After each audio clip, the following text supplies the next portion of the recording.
And welcome, rugby fans, to Rugby 411. I'm your host. My name is Joshua Shibata, and this video is going to go over one of the biggest and historical moments in USA rugby history, as just recently, World Rugby, the overall organizing government body that looks over all of rugby, organized professional rugby all around the world, has just announced a couple of days ago on Thursday the 2031 and 2033 Rugby World Cup. The men's in 2031, the women's in 2033 will be hosted for the very first time by the good old United States of America. It is a historical moment for USA Rugby, for all of USA Rugby fans and rugby fans in general,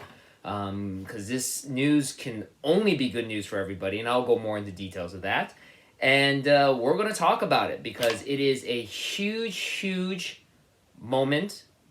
I can't stress how big this moment is in not only the sport of rugby in the United States, but how it will affect rugby all over the world. And also, we're going to discuss a lot of of course, as anything nowadays in sports and social media, there's a lot of backlash with this announcement as well. But we'll break down everything. I'll go into detail about the announcement because, again, when I first created this channel, Rugby 411, it was all about spreading the word of rugby in the United States.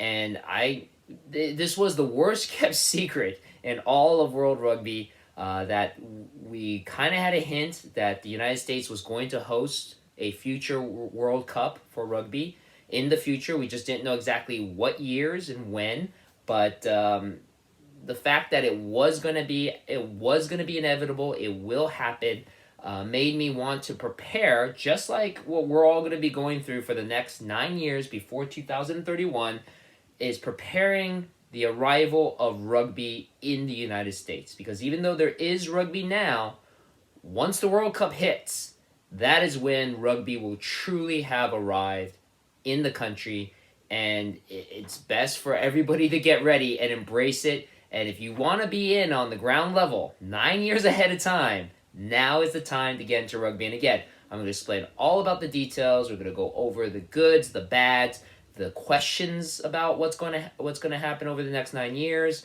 and just the excitement that this creates for, again, not just rugby in the United States, but for rugby all over the world. So let's break it down from the beginning. Again, World Rugby, the organizing government body of rugby, professional rugby played around the world. They govern all the actions. They create the new rules.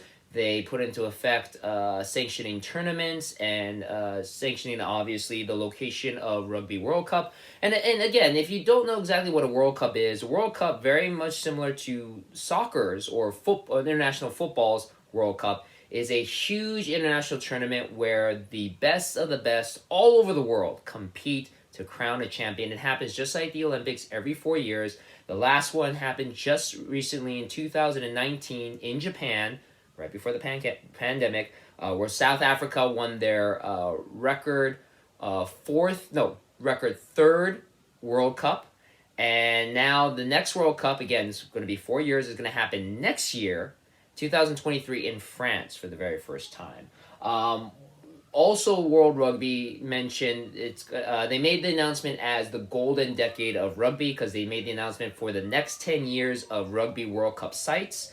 As I mentioned before, next year in 2023 is going to be the Men's Rugby World Cup in France. They announced in 2 years from then, 2025 is going to be the next Women's Rugby World Cup. The one that's going to happen this year, technically it was supposed to happen last year, but because of COVID, wasn't going to happen. But next year's Rugby Cup that's happening in New Zealand is going to be in 2022. The next one for them is going to be in 2025. That was announced to be in England.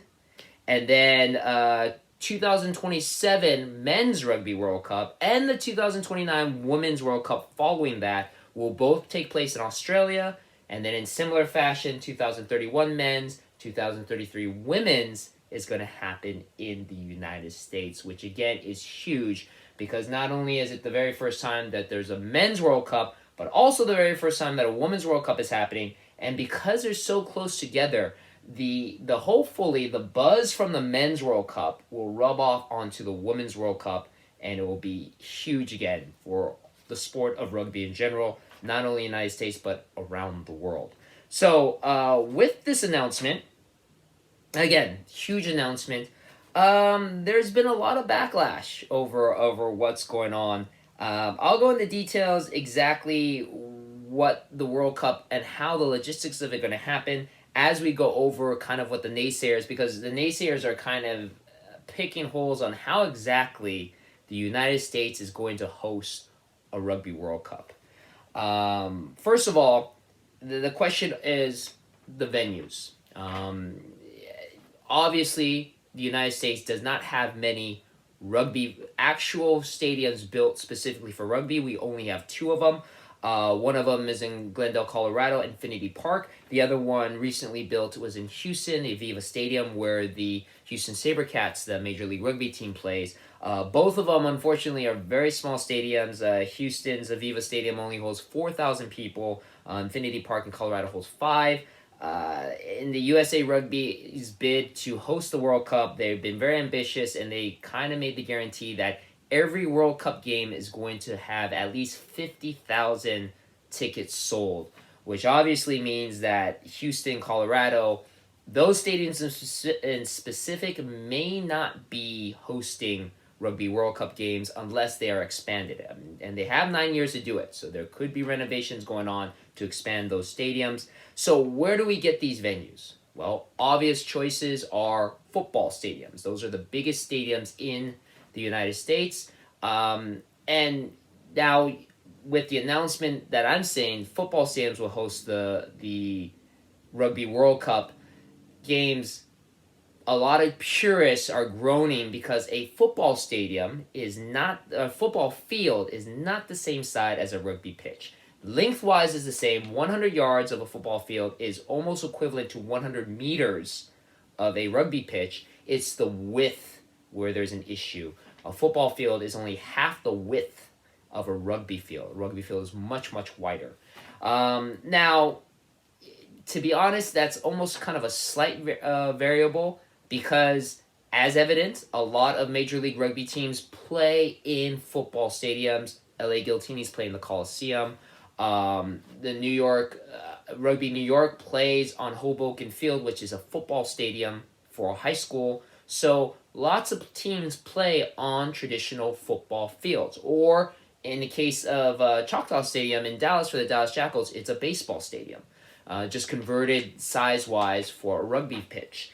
It's not a perfect solution, but as evident from Major League Rugby, a lot of players have adapted to it. That's not the biggest complaint that rugby players have playing in Major League Rugby, if there's any. The size of the field can be something people can be adjusted to. Now, granted, we have an international competition with a lot of international teams, the All Blacks, Australia, South Africa, Springboks. And will they all want to play in smaller fields? That might be an issue. But again, we have 9 years to maybe possibly build new venues. It's not out of the realm, especially with the announcement and the long period of preparation that the United States can have in preparing for a Rugby World Cup. 9 years, you can build a lot of stadiums. The recent SoFi Stadium built in California, where the Los Angeles Rams play, was built in 3 years. And that's after being delayed a couple of times because of bad weather. For the first time in however many years, there's actually rain in LA, delayed SoFi being built, but it still only took 3 years. So 9 years is plenty of time to build capable rugby stadiums if they need to be built. Again, SoFi Stadium, which is one of the venues that is being looked at to host a rugby game, hosted an LA Guillotines game. I was there. It was wonderful. It was amazing. SoFi Stadium, if you've never been, a little sidebar, a beautiful stadium to attend. They have concerts there. Like I said, the LA Rams play there. It's a great stadium, so not a bad place to visit, not a bad place to take in a rugby game. But again, lots of people might have arguments about exactly can we do it in a football stadium. The answer is yes, that's not impossible. Now, with that being said, being played in football stadiums, the Rugby World Cup unfortunately does take place in September and October. That is NFL football season. How does that work out? Well, fortunately, when the USA Rugby Committee submitted their bid to host the Rugby World Cup in the United States, they had the agreement with the head officials of the NFL to work along with this bid. You guys don't realize how much went into this bid, how much support it got. President Joe Biden wrote a letter because there's a lot of talk that President Biden played rugby back when he was in college and is a huge rugby fan. He had recently the men's and women's Olympic rugby sevens teams visit the White House, which was making up for the fact that they couldn't visit during COVID. So he is a huge rugby fan. He gave his blessings. Lots of people in the United States want to see this happen, and they are willing to work together. And again, it's not impossible to have a World Cup staged around the NFL season, especially, and I'll go into the format of the World Cup. There is supposedly a proposed format to change the Rugby World Cup. Right now, in the Rugby World Cup, 20 teams qualify into it. There is word of possibly expanding it either for the U.S. or the Australian World Cup to expand the teams from 20 to 24, so adding in 4 more teams. What that means is we're changing the pools in the division. The Rugby World Cup, the way that the pools are set up right now, it's 4 pools of 4 pools of 5, and the top 2 from each pool gets to move on to the knockout stages, the top 8. What they're proposing to do to add the 4 new teams is to make now 6 pools of 4, which actually for a lot of people makes a lot more logistics and balance sense. When you had 4 pools of 5 teams, one team was going to finish before the other teams. A lot of people would argue that is an unfair advantage, especially in rugby, in such a physical game like rugby, that one team gets to finish and have technically a bye earlier than everybody else. Because, again, if you're not familiar with rugby, rugby has to play a game once every week. And because of that, it's going to take time for this Rugby World Cup. That's why it's 2 months long. But again, with the proposed change in the format of the pool to 6 pools of 4 teams, you only have to have 2 games because there's only 4 teams, so 2 games per week. You can do 2 games in one day. NFL football is usually always going to be Sunday, if not Monday or Thursday. There is the occasional Wednesday, Tuesday nowadays, but there's always at least one day that's going to be free, and you can easily put both of those games on that one day. You can put it on a Saturday when nobody's playing football in the stadium, or, because the pools are going to be, the teams in each pool are going to sit at a venue for at least a month. You can work around when the team is not at home and when they're away. It's real easy to arrange your schedule around the NFL schedule. It's not impossible. And as long as the NFL presidents and heads are all willing to lend their stadiums to the Rugby World Cup, I say it's golden.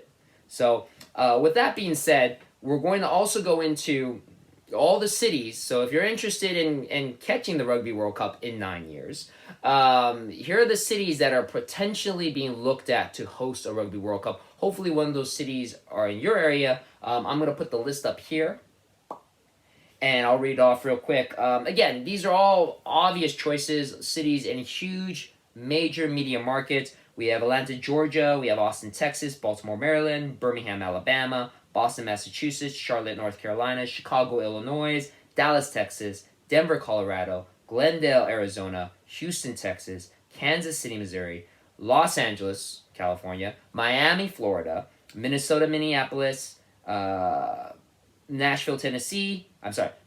Minnesota, Nashville, Tennessee, New Orleans, Louisiana, New York and New Jersey, Orlando, Florida, Philadelphia and Pittsburgh, Pennsylvania, San Diego and San Francisco, California, Seattle, Washington, and good old Washington, D.C. So all these places, it's not confirmed, not all the games are going to be in any of these cities, but these are the potential cities that they're looking at right now that have viable venues, that have possible interest. A lot of these cities do have Major League Rugby teams already. There is talk about some of these cities having future Major League Rugby teams in the future. Again, we have 9 years to prepare for this. So we have a lot of time to look and really analyze what cities are going to host. There is talk that the way that it might work is they're going to start having the pool games on the west, in the Midwest area, and then shift over the United States, climaxing the final in New York, which makes a lot of sense. I mean, there's a lot of interest, a lot of people, a lot of media attention in New York.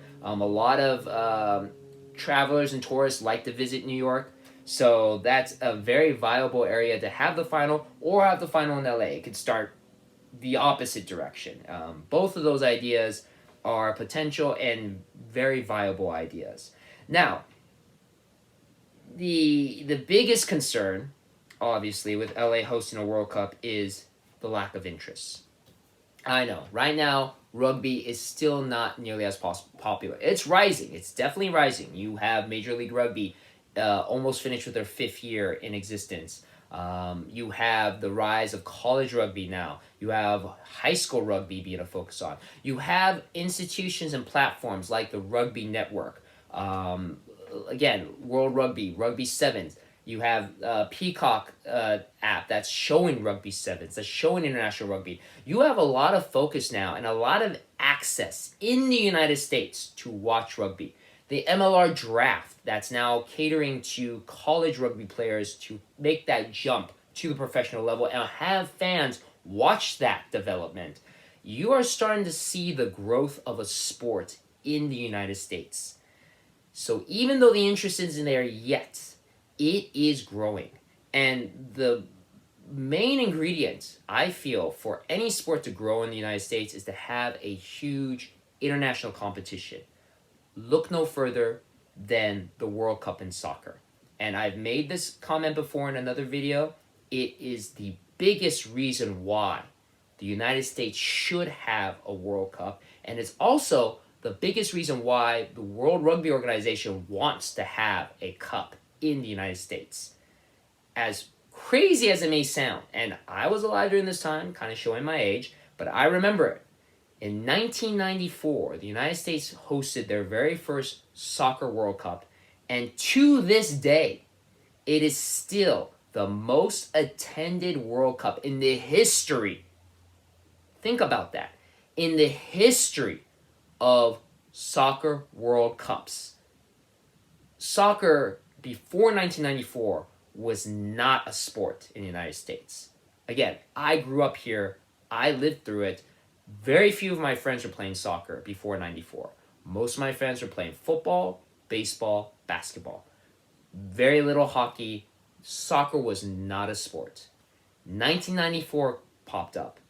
We had the World Cup, and all of a sudden, all my friends, and this is me circa 12 years old, all of a sudden, all my friends wanted to play soccer. All my friends' younger brothers and sisters wanted to play soccer.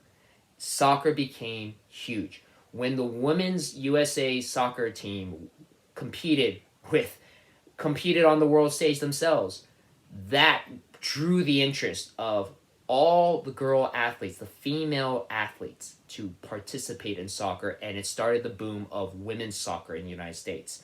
You need a stage like this. I forgot to mention the number. 3.57 million people attended in total the World Cup in the United States in 1994. 94. Before social media, before the internet. 3.57 million people came to the United States, or at least part of the United States attended. And it's not all people in the United States, so you know there's a lot of tourists because, again, soccer was not popular. 3.57 million people attended the 94 World Cup in the United States, a record that has not been broken to this day. Average per game was 68,000 people. I mean, that's amazing. 1994, that's amazing. So, obviously, you think about that. You look at the World Cup in rugby that just happened in 2019 Japan. In Japan is still at this point, it just recently became a tier 1, which means one of the elite countries of rugby, wasn't a tier one country at that point, was still building its way up. Rugby was just starting to catch fire again because of how Japan did in the prior World Cup, beating South Africa. With the very first World Cup being hosted in Japan, it was a financial success. It was one of the most well-attended World Cups of all time. And that even includes them having a attack by the Typhoon Hagibis, which unfortunately took about 100 people's lives in Japan and canceled several matches, and put 270,000 homes out of electricity for a couple of days. Despite dealing with a typhoon, the Japan World Cup is one of the most well-attended World Cups in the history of Rugby World Cups. You see what it's done to Japan. You've seen what the 94 Soccer World Cup did for America. Another one, the USA Sevens Rugby has a World Cup as well. Their recent World Cup was in San Francisco in 2018. Again, a little bit smaller scale event, unlike Rugby World Cup. Sevens, you can have a bunch of games in a day. So the Sevens World Cup is only 3 days. 3 days of action in San Francisco. They only have to deal with one place. Over 100,000 people attended that, including myself. I was lucky enough to attend 2 of the days of the Rugby World Cup. It was amazing. It has still been one of the most successfully financial Rugby Sevens World Cups in the history of Sevens World Cups. And again, in a country where in 2018, again, rugby non-existent, sevens even less so, and yet 100,000 people attended it. So you look at all those numbers. Of course, they want to have a World Cup in the United States. I mean, there's already a projected plan of having 4.1 million people, obviously stemming off of the 3.57 that showed up at the Soccer World Cup. They're projecting 4.1 million people to attend the Rugby World Cup 2031 in America. And, it's very much a possibility. Again, the beauty is we have 9 years to prepare. And all these questions about venue sizes, interest, 9 years. I mean, you do the math. In 9 years, Major League Rugby will be approaching their 14th year in existence. I mean, that's a lot of time to really start developing a brand, really start developing a culture, really start developing stars. I mean, theoretically, the stars that are playing today may not be around in 9 years, but they would at least have established the groundwork. And the young stars that you're seeing develop now, which is why it's really important to start focusing on the college scene, paying attention to the MLR draft that's coming up later in this year, because those players may possibly be the stars of Team America, Team USA, when they compete in the 2031 Rugby World Cup. If anything, definitely the 2027 one in Australia. Possibly the 2023 one that's appearing next year in France. But, like I said, guys, if you want to be on the groundwork of something, on the ground floor of something, right now, the ground floor of rugby is the place to be. Because there's nowhere but up with this. We have the opportunity to create something really, really amazing, And again, no one predicted how the Soccer World Cup in '94 was going to affect soccer in America. And if you're an American, you know how popular soccer is. It's still not American football, but it's still super popular, and that's brought the popularity back to the rest of the world with international football. I mean, again, soccer is huge. I feel, not being biased about it, but I feel with America's interest in soccer has only made it bigger. With America's interest in rugby, rugby will flourish. And again, that's why World Rugby wants the Rugby Cup here in the United States. It'd be stupid not to have it. And again, it's great that we have these 9 years, 11 years technically to prepare for the Women's World Cup. It's also great that we have a going back to soccer, we have another Soccer World Cup that's going to be here in 2026, I believe. 2026. America is going to host it with Canada and Mexico. I mean, we can use that as a barometer to just see how the logistics are going to work to host such a world event, because the Soccer World Cup is no different than Rugby World Cup. You're still going to have all these venues. You're going to still have all these dates, all these matches that need to be played. Granted, they're going to be played, I believe, a little bit later in the year, but still during football season. So rugby has the opportunity to kind of watch and shadow how the Soccer World Cup goes in America and just see what works. So again, they have a lot of years to prepare for this. They have another World Cup event that they can just kind of watch and study. And by the time 2031 rolls in, I feel America will be ready. And again, I want to be there. I want to be there before that happens. I want to be there to say that I was a rugby fan before all this and to see all these stars develop and then just watch it grow from there. You know, after 9 years, who knows what will happen. And I being very optimistic, feel that in 15 years, rugby will be a sport as accepted to America as basketball, as baseball, as football. Now, maybe not as popular those sports, but definitely in the equation, and definitely having venues where it's no question that you could sell 10,000 tickets for an MLR game. No question. So, but that's it. That is the big news that's come out this week. Huge again for the USA Rugby. I personally want to thank everybody in USA Rugby for doing all the hard work. Granted, the hard work is just beginning because now, like I said, we have 9 years to prepare to make sure that this 2031 and 2033 events go off and are a huge success.